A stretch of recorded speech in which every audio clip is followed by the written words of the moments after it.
Assalamualaikum, selamat datang ke SRTV guys. Okey. Berapa perlawanan sebenarnya? Macam kita belum mengalami sebarang kekalahan lagi. Dibolosi awal beberapa perlawanan juga, tapi kita buat comeback. Cuma unfortunately untuk dua match terakhir ni comeback kita cuma berjaya mampu membawa pulang satu mata lah, baik home ataupun away. So memang degil lah. Sang badak ni memang degil. Apa yang ditampilkan setakat ni memang aku puas hati. So, okay guys, ini adalah review ataupun ulasan untuk perlawanan match 17 Sabah menentang KL City. Dan seperti mana kita tahu, ini adalah result perlawanan tersebut. Di mana dua kali KL City mendahului Sabah pasukan kita, tapi dikejar kembali. Sebanyak dua kali juga gol daripada Dominic Tan dan juga Sadil Ramdhani. Okey, kalau kamu tengok dua ciri gol yang telah dilakukan oleh Sabah FC perlawanan ini adalah satu gol yang cukup unik lah. Dan Dominic Tan punya gol tu bagi aku memang satu benda yang aku tak sangka. Aku macam yang dia pula yang skor. Tapi ini guys, untuk yang prediction perlawanan pada video sebelum ni, yang aku minta kamu tolong letak apa kamu rasakan terjadi. Satu orang saja yang betul. Okey, boleh tahan brother ni.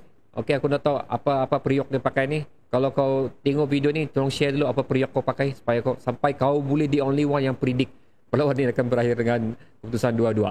Tahniah bro, tahniah. So jom kita teruskan ulasan. Dan ini adalah kedudukan terkini guys untuk pasukan Sabah FC. Kita masih mengekalkan di tangga kedua. Perlawanan yang sama di antara Negeri Sembilan. 17 perlawanan telah dilalui.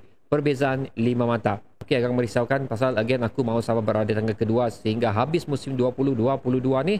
Tapi dua perlawanan yang telah kita lalui, yang bagi aku, again aku sudah buat video ni pasal kepentingan beberapa perlawanan terakhir Sabah FC ni untuk mengekalkan kedudukan di tangga kedua. Dan of course impian aku untuk melihat Sabah beraksi di AFC semakin mencabar. Pasal Negeri Sembilan pun, walau macam mana pun bagi aku, Negeri Sembilan still on form lah, still mampu untuk mencabar kedudukan Sabah di tangga kedua. Okay, so sebelum aku pergi ke Sabah FC, aku ingin sentuh sedikit mengenai apa yang telah dilakukan oleh Kuala Lumpur dalam perlawanan ni. Not bad apa yang telah ditampilkan oleh pasukan Kuala Lumpur, walaupun kalau kita tengok diorang lebih membuat strategi defensif. Okay, memang banyak pemain diorang berada di bahagian kotak D especially, dan mereka lebih melakukan serangan yang orang counter attack dan juga mengharapkan kelajuan pemain di hadapan mereka. Ini terbukti memang taktik ni sebenarnya memang berhasil sekiranya berhadapan dengan Sabah FC. Beberapa tim lain pun telah membuktikan bahawa counter attack dan mempunyai kelajuan pemain di bahagian hadapan mampu untuk mengganggu gugat pertahanan Sabah. Dan selain daripada tu, aku kena puji juga Kevin Ray Mendoza untuk perlawanan ni guys. Aku memang adore lah dia ni sebagai salah satu goalkeeper terbaik di Liga Super Malaysia, di mana sekali lagi perlawanan semalam membuktikan dia adalah memang the best, one of the best goalkeeper di Liga Super ni. Dan kalau dikatakan untuk perlawanan man of the match pada perlawanan tu, aku lebih kepada into Ray Mendoza lah. Kalau bukan dia yang berada di gawang, seperti mana yang kita nampak pada perlawanan tersebut, terlalu banyak percubaan yang dilakukan oleh Sabah FC. So kredit untuk Kevin Ray Mendoza lah. Seterusnya guys, aku of course untuk KL City ni memang Joshua ni memang nadi lah. Dia memang jantung untuk KL City. Aku pun memang salah satu pemain yang berada di KL City selain daripada Ray Mendoza. Kapten dia orang ni adalah merupakan salah satu idol aku juga. Memang dia punya kreativiti selaku playmaker dalam perlawanan ni memang cukup bagus. Terbukti juga pada perlawanan-perlawanan sebelum ni. Gol yang dilakukan oleh KL City adalah daripada bola mati, dan hasil daripada hantaran bagi aku memang cukup tepat lah.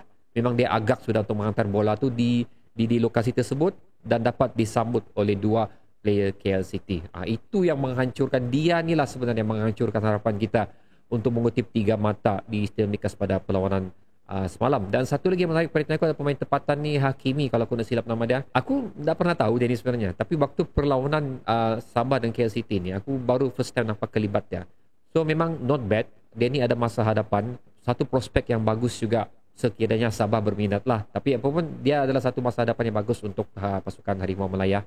Dan ini memang aku rasa Boyan Hodak perlu beri perhatian kepada dia dan perlu menggilap atau mengasah lagi bakat dia lah. So dia ni pun antara individu yang banyak bertanggungjawab untuk menggerakkan jentera serangan ataupun counter attack yang dilakukan oleh KL City pada perlawanan tersebut. Okey, itu habis untuk KL City dan kita beralih untuk Sabah FC pula. Kita mulakan dulu statistik perlawanan yang berlaku pada match Sabah dan juga KL City ni. So aku sebenarnya cuba mendapatkan full time statistik untuk perlawanan tu, tapi tidak ditampilkan sehingga ke penghujung live tersebut. So aku ambil half time statistik yang berlaku pada perlawanan tersebut lah. So actually lebih kurang saja apa yang berlaku pada perlawanan tersebut. Apa yang ingin aku mau sentuh sini sebenarnya adalah attempt on target yang telah dilakukan oleh Sabah FC dan juga pasukan KL City. Of course, seperti mana kita tengok, sehingga 90 minit perlawanan, serangan bertali arus lebih dan banyak didominasi oleh pasukan Sabah FC. Sebenarnya kalau kita tengok di situ, ada 6 attempt yang dilakukan oleh Sabah FC dan juga 4 on target. So not bad sebenarnya tu. So kalau kita tengok KL City memang kurang lah, 4 attempt dan 2 on target saja. Tapi apa yang penting sebenarnya untuk KL City ini, mereka mengambil peluang yang mereka ada untuk menjaringkan gol. Dan gol pertama yang dilakukan oleh KL City adalah berlaku hasil daripada bola mati, free kick yang diambil oleh Jose dan berjaya ditanduk masuk oleh pemain KL City. So itu adalah first peluang yang KL City dapat pada perlawanan tersebut dan mereka memanfaatkan peluang tersebut, dan seterusnya gol kedua hadir daripada situasi yang sama, dan sekali lagi KL City mengambil peluang tersebut. Di mana kalau kita tengok statistik Sabah sini, 6 percubaan, 4 attempt. Ini separuh masa pertama aku cakap ni. Kalau kita tengok again separuh masa kedua, banyak juga percubaan yang dilakukan oleh Sabah FC. Tapi again penyudah kita memang sekali lagi menjadi masalah pada perlawanan ni, dan aku macam malas sudah aku mau cakap balik-balik benda ni, pasal again nothing much we can do. Ini saja player yang kita ada untuk bahagian hadapan, dan ini pun belum cukup bagus. Dan kalau kita Amri Yahya sekalipun, aku dah mencakapkan Amri Yahya yang tidak bagus. Dia memang cukup bagus. Dia memang aku adore dia ni. Again, kebarangkalian untuk menjaringkan gol pun cukup kurang juga. So ini benda ni yang aku mau kongsikan kepada kamu sebenarnya, perbezaan di antara KL City dan juga Sabah pada perlawanan dari segi peluang yang mereka dapat dan mereka manfaatkan. Untuk persembahan Sabah FC pula kan, untuk perlawanan ini macam yang aku cakap lah, daripada first match menentang Negeri Sembilan sehinggalah match ke-17 menentang Kuala Lumpur ni, aku rasa tak pernah boring. Aku rasa tidak pernah kecewa dengan persembahan yang dilakukan oleh Sabah FC. Walaupun seri, walaupun ada perlawanan yang kalah, tapi cukup bagus, perbezaan yang cukup nyata daripada apa yang telah disajikan pada last season. Dan sekali lagi perlawanan KL City ni memang ganas, aku boleh cakap lah. Memang ganas, lepas tu memang degil. Ini satu DNA terbaru untuk Sabah FC lah, aku tengok pada perlawanan nanti. Dan gol penyamaan yang dilakukan oleh Dominic Tan pada perlawanan tersebut adalah satu gol yang memang aku tak sangka yang dia akan menjaringkan gol. Tapi kalau kita tengok balik punca terjadinya gol tu adalah gerakan daripada Sadil memberi bola kepada Dominic Tan. Dominic Tan membuat larian masuk ke bahagian lawan. Lepas tu tidak semana-mana bola tu ditampan dan dapat kembali kepada Dominic Tan, dan beliau berjaya menjaringkan gol. Kan kalau kita tengok reaction dan juga position Kevin Ray Mendoza pada gol tu, macam dia tidak menyangka situasi itu akan berlaku. Pasal dia bukan dalam position bersedia. Dia macam berdiri relax saja.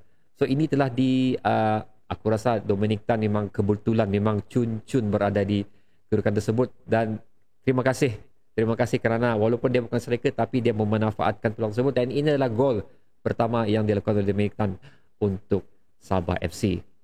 Seterusnya guys, setelah Sabah didahului sekali lagi dengan keputusan 2-1, ini gol Sadil Ramdhani. Again, Sabah mempunyai rekod yang cukup bagus juga untuk membuat jaringan pada hujung-hujung perlawanan.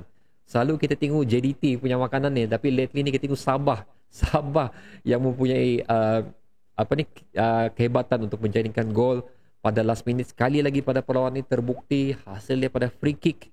Sekali lagi, free kick yang dilakukan oleh Sadil waktu menentang Kedah memang cukup cantik, dan free kick yang dilakukan oleh Sadil lagi untuk perlawanan menentang KL City ni pun memang wow lah. Memang wow gila, tepat, mantap, laju. Itu, tapi waktu aku tengok dia ambil free kick tu, memang aku rasa macam something gonna happen, something great gonna happen perlawanan ni. Tapi walau macam mana pun guys, di sebalik yang benda-benda yang aku puji untuk Sabah FC, permainan ataupun intensity yang diorang pamerkan pada perlawanan ni, ada juga beberapa benda yang aku nampak kurang menjadilah pada perlawanan ni. Kelibat pemain yang tidak berapa nampak pada perlawanan ni. Contoh again, kali ini aku cakap yang Badrul Bakhtiar untuk perlawanan ni, Okey, mungkin kamu dah setuju lah. Tapi ini pendapat aku saja. My personal opinion. Kita mempunyai pandangan yang berbeza. So, minta maaf kalau kamu rasa anda setuju. Tapi again, ini adalah personal opinion aku. Badru Bakhtiar pada perlawanan ini walaupun mempunyai beberapa peluang yang cukup cantik sebenarnya. Tapi persembahan dia untuk menentang KLCT ini tidak mencapai seperti mana yang aku mahulah. Tidak nampak apa yang telah dia lakukan. Contoh spesialis waktu menentang Pulau Pinang.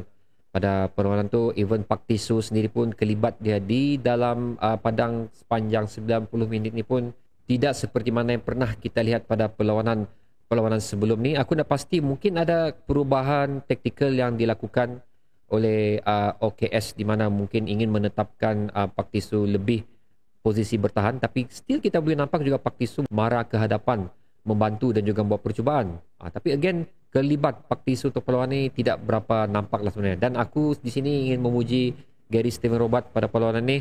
Dia adalah antara individu yang memang bekerja keras, banyak memotong pergerakan lawan dan juga banyak membawa bola masuk ke bahagian opponent kita. Dan satu lagi Stewart Wilkin lah. Okay, Stewart Wilkin pun deserve untuk dimention juga aksi-aksi dia, cara dia menipu opponent dia. Dia turning dia memang cantik lah orang ni. Aku tak tahu lah apa macam mana tu. Memang itu di situlah makanan dia kali. Turning dia memang adalah satu turning yang cukup bagus.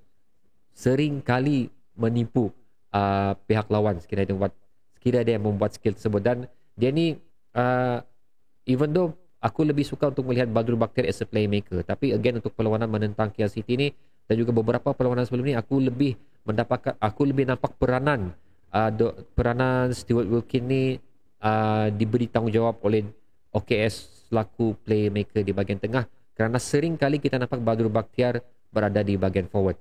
Okay, aku personally sebenarnya mahu melihat Badru Bakhtiar yang berada di posisi Stewart Wilkin. Tapi again, itu adalah percaturan dilakukan oleh OKS dan aku respect apa yang dia lakukan. Perancangan dia so far menjadi jugalah. Cuma aku still lebih prefer untuk melihat Badru Bakhtiar berada di bahagian tengah midfield dan mengatur atau merencana gerakan yang dilakukan oleh Sabah FC. So, ini adalah man of the match untuk perlawanan ni guys. Aku dah pasti dia ni macam man of the match ni untuk pemain Sabah. Dominic Tan mendapat award ni untuk man of the match. Tapi kalau roughly 90 minit perlawanan antara kedua pasukan, aku lebih pada Kevin Ray Mendoza lah. So guys, itu adalah ulasan sejarah ringkas aku mengenai perlawanan ni. So tidak banyak yang aku kongsikan. Walaupun keputusan ini berakhir dengan seri, aku cuma beritahu kamu aku berpuas hati apa yang ditampilkan. Walaupun ada beberapa player aku mention tidak berada dalam performance yang mereka sepatutnya, tapi result 2-2 untuk menentang KLCT ni, seperti mana kita tahu, KLCT ni di bibir kebanyakan peminat memanggil mereka adalah King of ASEAN, dan perlawanan ni pula dianggap Boyan Hodak sebagai pemanas badan. So sekarang baru Boyan Hodak tahulah siapa yang panas sebenarnya. Okay, diorang ingat diorang boleh menang. No. Ini Stadium Likas guys. Ini badak guys. Kau ingat senang-senang muskalah kami. So okay guys, itu adalah ulasan aku untuk perlawanan ni. Perlawanan Selangor, InsyaAllah aku akan start buat head to head dia as soon as possible kalau tidak ada kekangan masalah. So berjumpa lagi pada video akan datang. Assalamualaikum.